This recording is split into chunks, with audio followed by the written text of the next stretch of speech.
8,5 km, un altro tratto si aggiunge ai 43 già fruibili dallo scorso mese di marzo, percorribili dalla rotatoria San Pietro da Agrigento a Contrada Grotta Rossa in territorio di Canicattì. Si accorcia ulteriormente la distanza tra Agrigento e Caltanissette, lo svincolo per l'autostrada Palermo-Catania.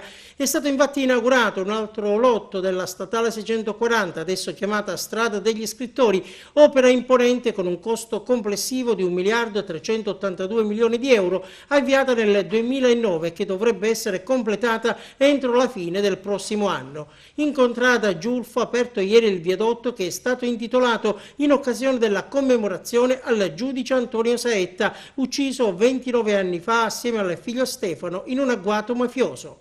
Il nuovo tratto raddoppiato raggiunge Contrada Favarella alle porte dello svincolo per San Cataldo ed è il primo realizzato in territorio nisseno. La lunghezza complessiva dell'arteria, fondamentale per lo sviluppo economico di questa parte della Sicilia, è di 74,3 km. Un'opera faraonica che dovrebbe cancellare anni di lutti in quella che è stata una delle arterie con il maggior numero di vittime a causa degli incidenti.